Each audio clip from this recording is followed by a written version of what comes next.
Greetings and welcome to The Library is Open, a podcast where we discuss technology trends in the library community and the tools we use as librarians every day.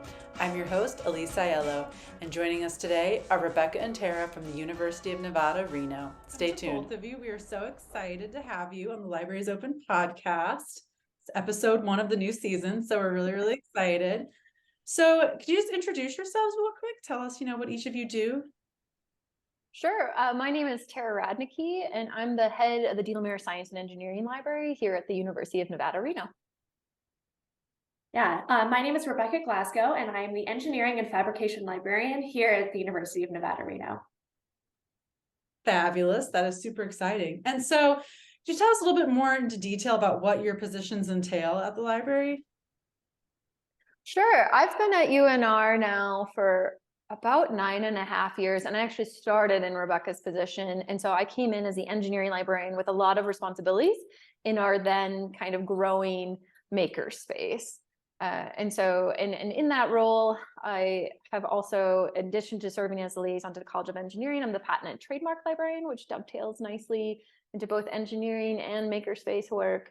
And then in the last 4 years, I've moved up into the head of the library that holds the makerspace. And then Rebecca moved into that position. Yes. So I've been at the libraries for about 3.5 years now. So I started out as a temporary position, mostly helping Tara work on some of the Maker competency grants that she was on at the time, helping her develop some Canvas modules for that.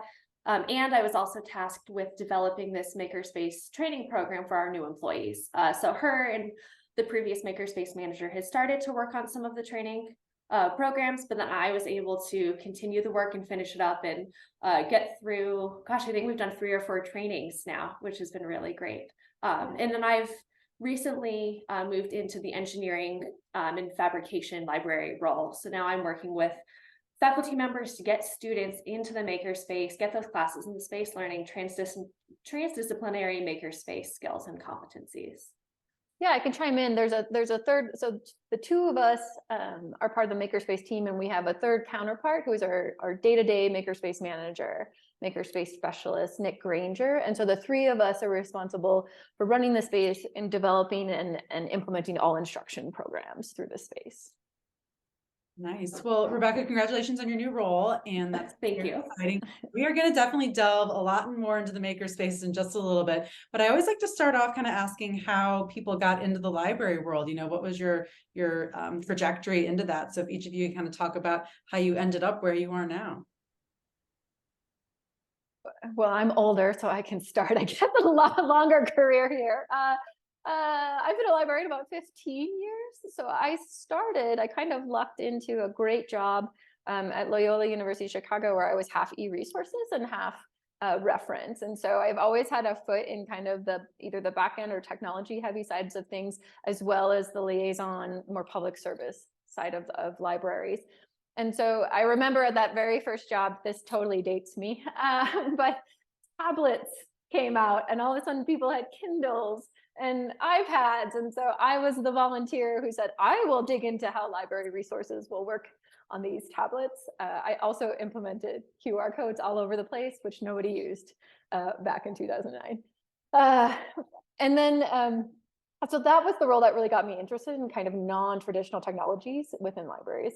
And so after that, I've kind of tracked into emerging technologies and makerspace technologies. In a way, I kind of fell into it, but I really loved digging into new problems and finding new opportunities for libraries, utilizing these different types of technologies. Yeah, and I fell into it a little bit too. When I was in college, I worked for a science museum as an educator, and it was fantastic, and I loved it.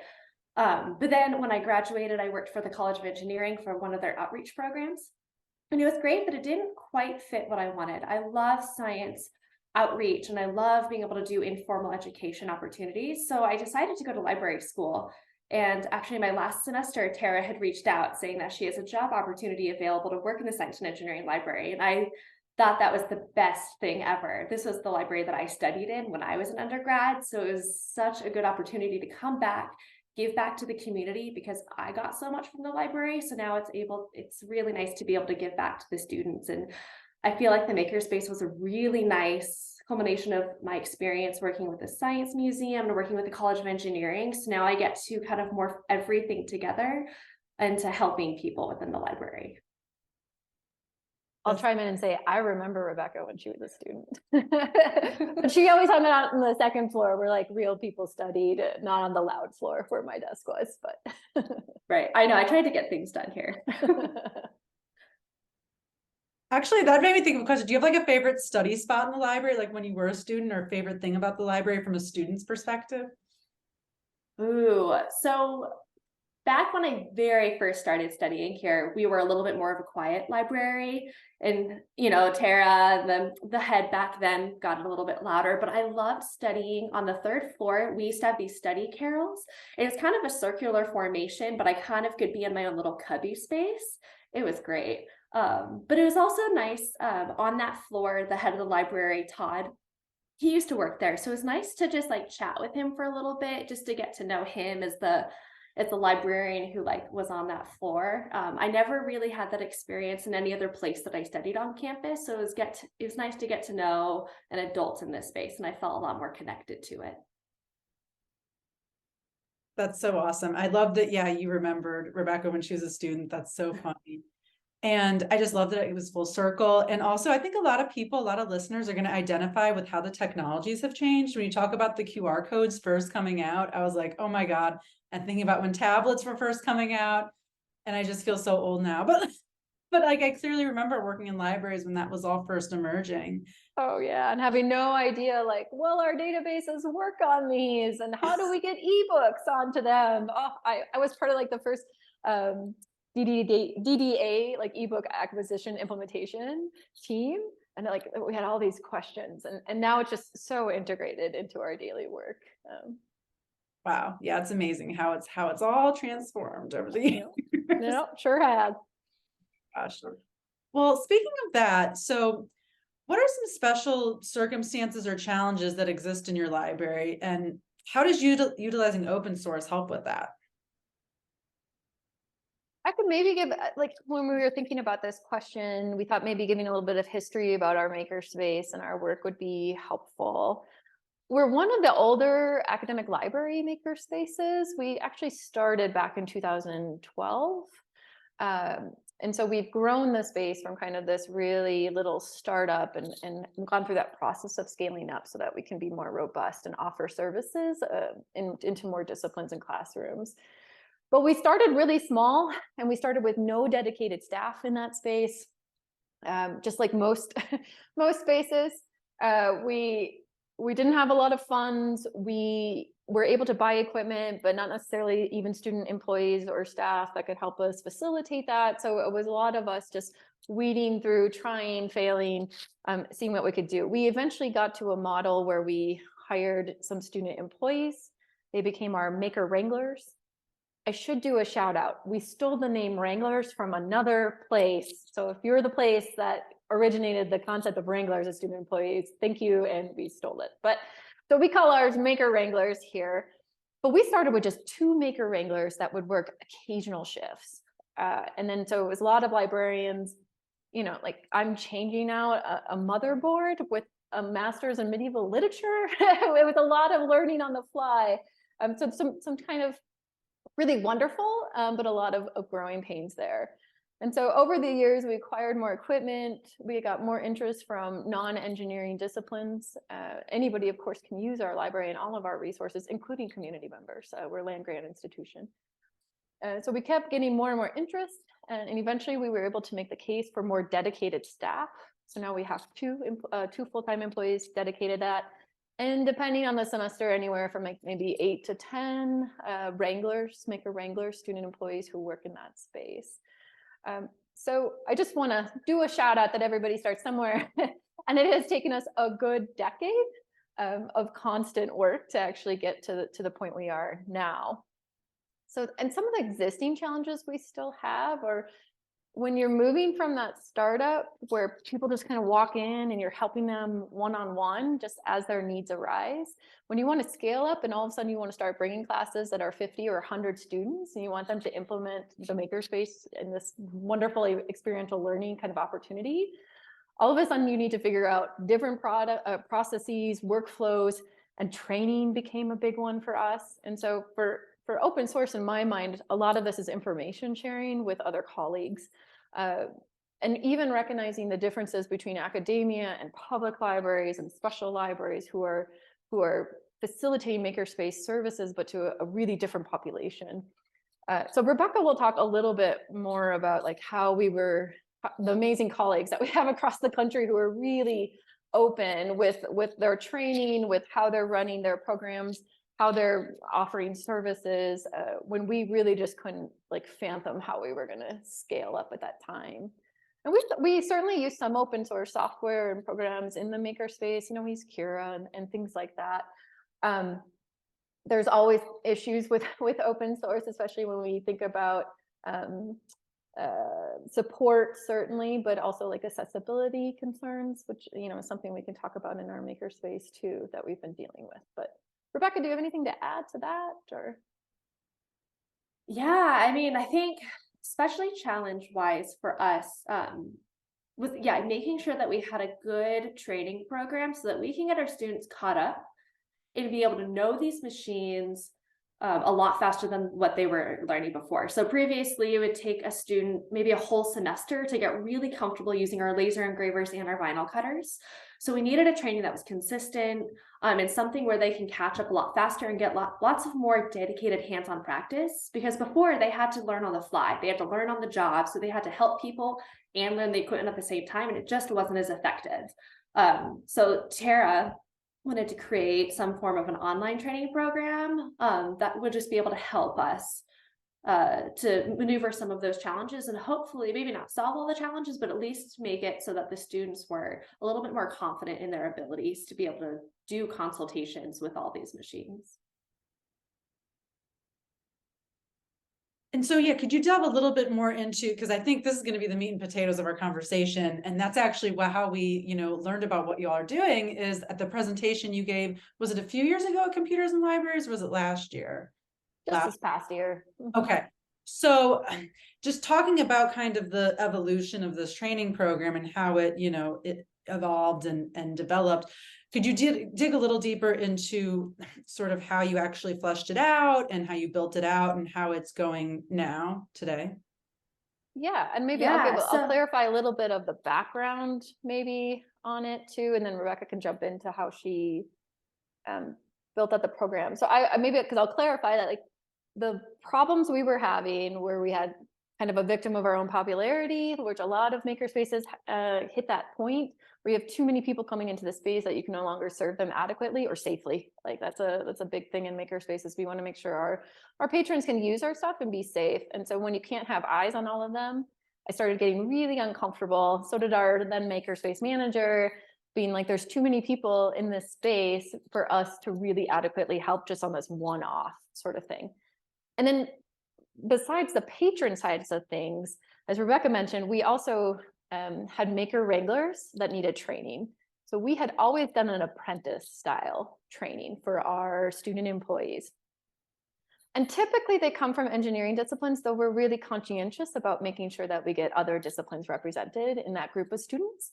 Because we all know that's when the creative magic happens, when you get those journalism students or bio students in there too.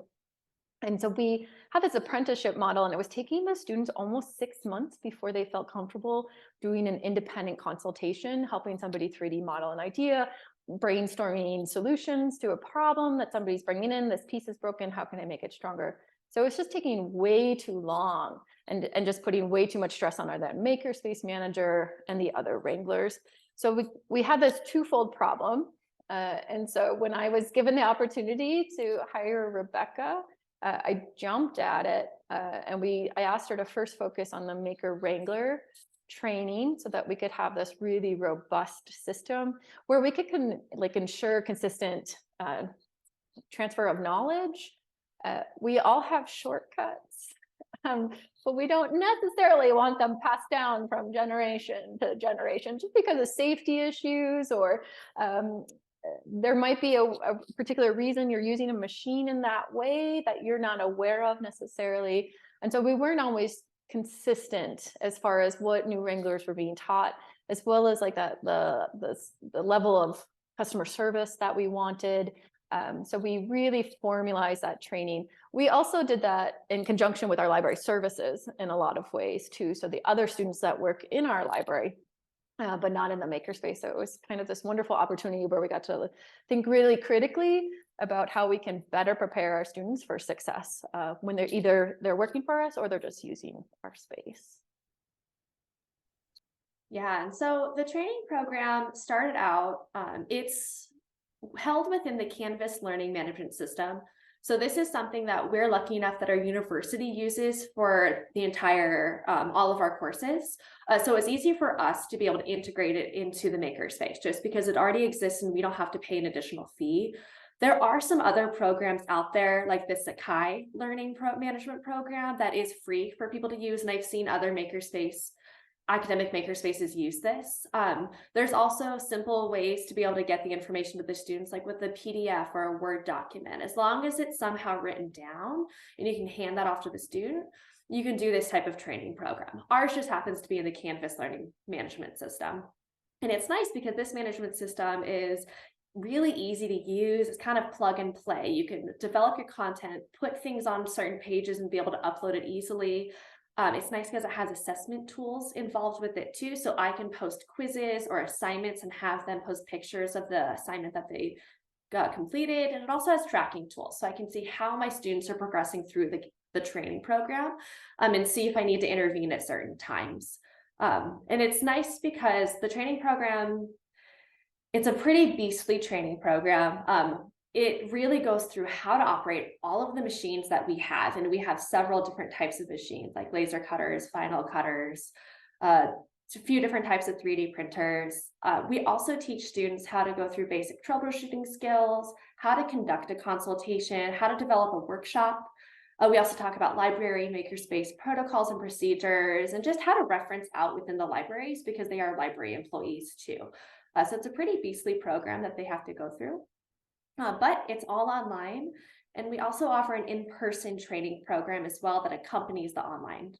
So they're sitting next to the machine physically, but they're also going through the training program online so that they're able to follow step by step, read the instructions, handle the machine, and complete an assignment that they physically turn into me.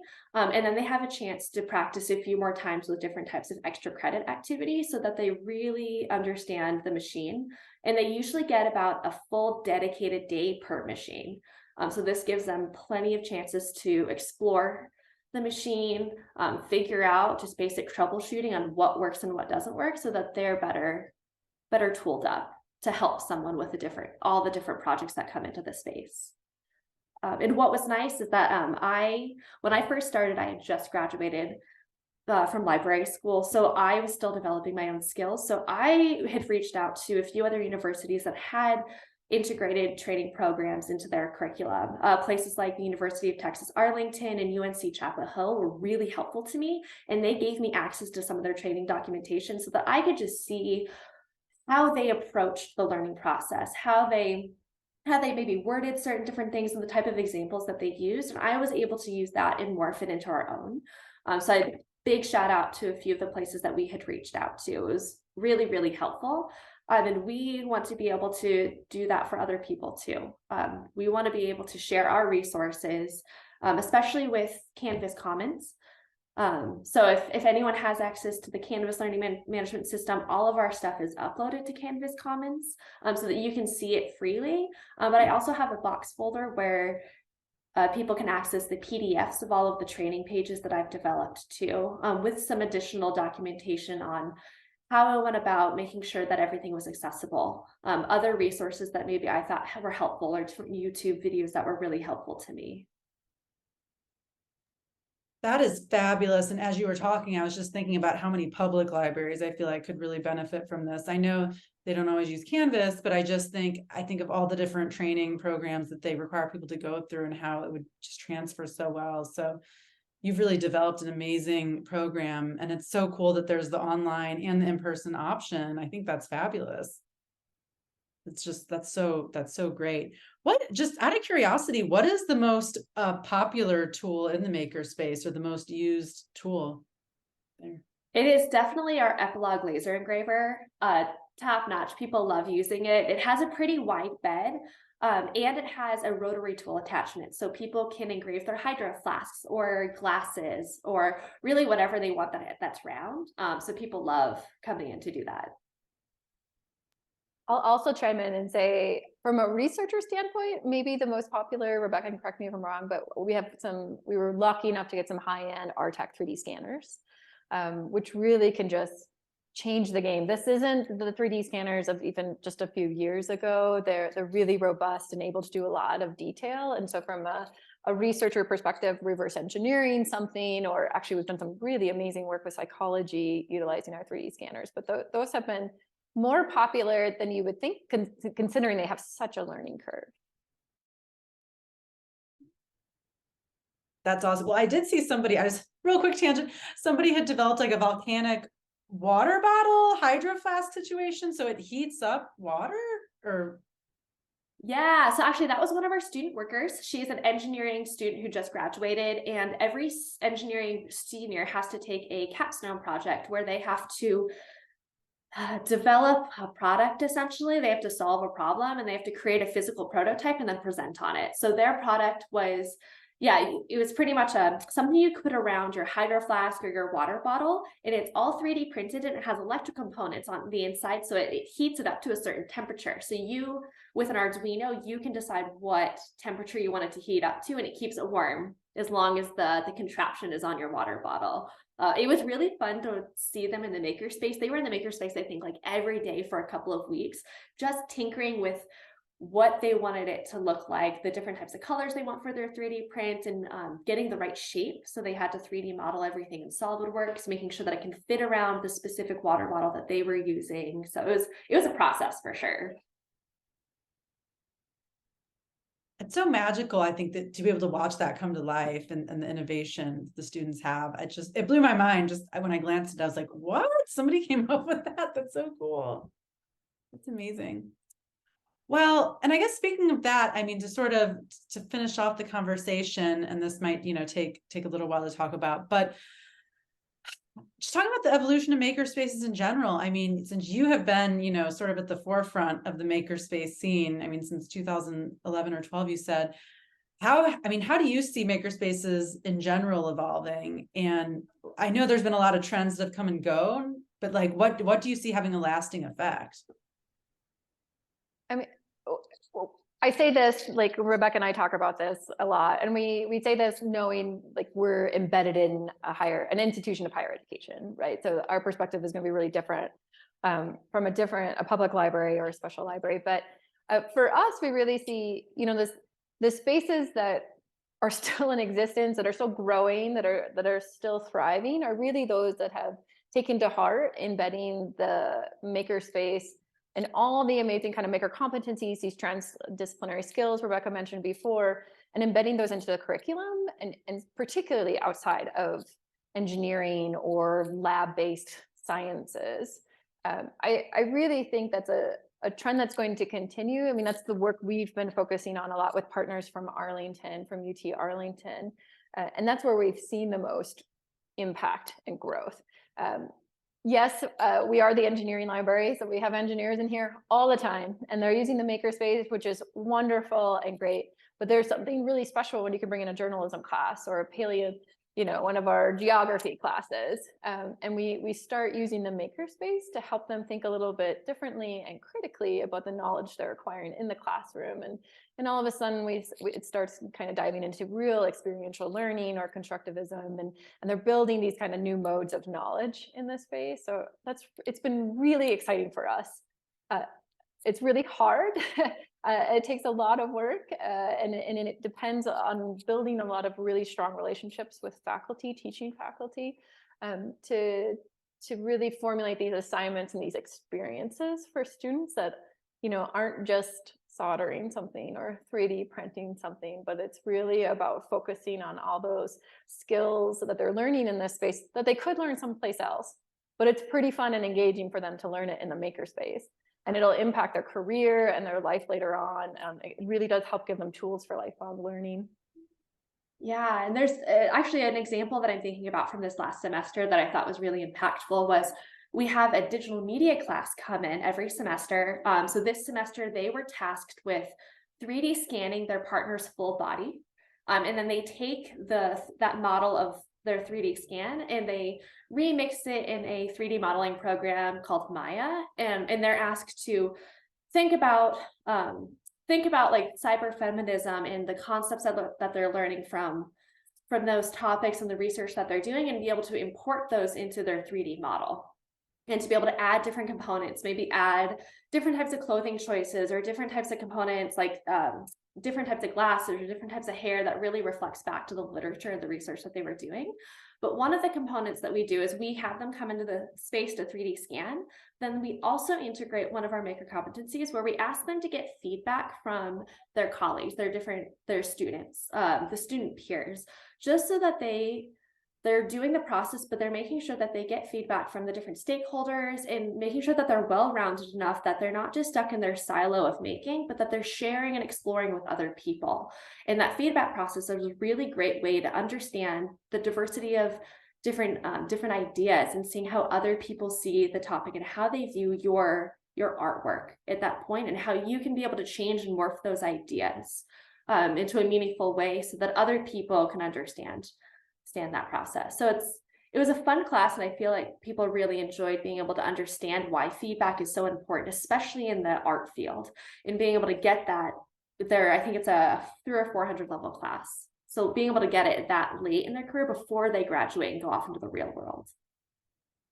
I think too, you implemented some version control in the past. So like that's an example. We have a knowledge management competency. And like that's a really simple concept that often isn't formally taught in a class. But in the makerspace, they were dealing with these massive 3D files that Rebecca and Nick were helping them create, these 3D scans. And then we talked a lot about version control and the importance. And like, of course, this is in librarians' wheelhouse, right? Like we love talking about this sort of stuff. So we were able to kind of sneak that in and present on that topic in a really meaningful way that spoke to the work they were doing for that class, even though it was a fairly simple project as far as version control goes. But we could teach them those concepts so that hopefully when they're working at whatever firm, their design firm they're working at, and they're working on documents with 16 other colleagues, they understand the concept of version control and some different systems they could use to do that and why it's important. So it wasn't one that tied directly necessarily to maybe the original student learning outcomes, but the professor was grateful that we could implement that in like a meaningful and a way that made sense to the students in that moment.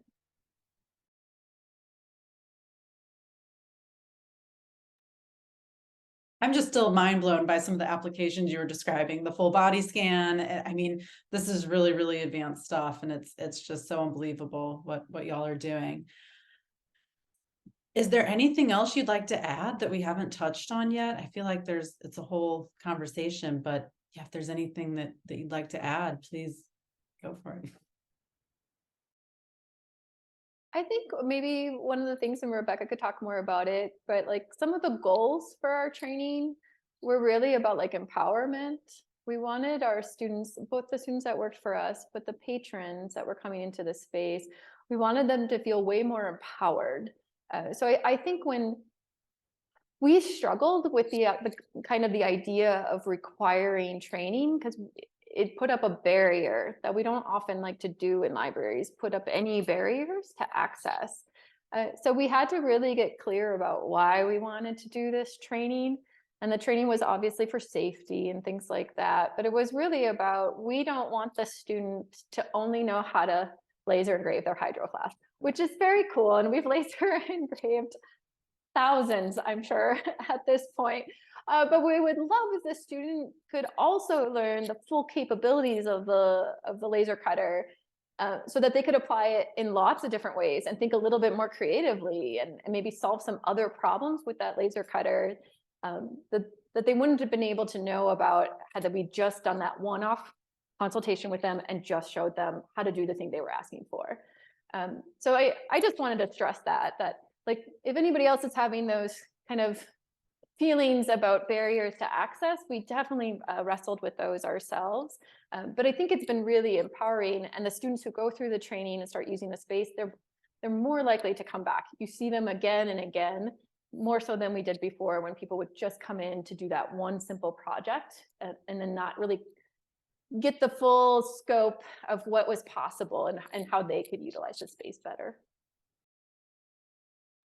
Yeah, and that's why, so Tara is talking about, we did recently this past year implement a patron training program. So our regular training program was very successful, and we wanted to be able to create that online training program for patrons too, so that they can be able to go through the training as well. It's a little bit different because it's online only. So they can go into Canvas and log in, and they can read about how to use everything, so that when they come into the space, they can refer back to that module, just so that they can feel comfortable enough being able to learn in a different variety of ways. We've realized some people don't always want to do a one-on-one consultation. Maybe they prefer to do online training by themselves so that they can learn something too. It opens up that type of access as well, making sure that everyone feels comfortable in our space and that they're confident enough to use all of the different pieces of equipment. And we have examples everywhere, and in the Canvas modules, I make sure to stress like all of the different ways that you can use the machine. So it's like, this is how art students can use it, and engineering students and business students, so that they can get a wide variety of different ideas. And yeah, just going into some operational stuff for just a second, just so people have an idea. I mean, what are your operating hours there, and how many, Maker Wranglers would be working in the space at one time? How does that all kind of go? Yeah, so right now, summer's a little bit different. So summer hours, we're 8 a.m. to 5 p.m. Monday through Friday. And currently we have one Maker Wrangler on at a time. So we'll usually have someone on from like 8 a.m. to 12:30 p.m. And then the next Wrangler would come on and close out at 5 p.m. During the semester, we're open 8 a.m. to 8 p.m. Monday through Thursday. And then we have shorter hours on Friday and Sunday. And we typically like to have 2 Wranglers on at a time. Sometimes those early morning hours, like 8 a.m. to like 10 a.m., we'll usually have 1 Wrangler open, just because it's typically slower in the space. There's not as much need for 2 Wranglers, but in the afternoon, we always have 2 on, just because there's a lot going on. We have a lot of different machines available, so it's nice to be able to give dedicated time to a patron so you can get that one-on-one help with them.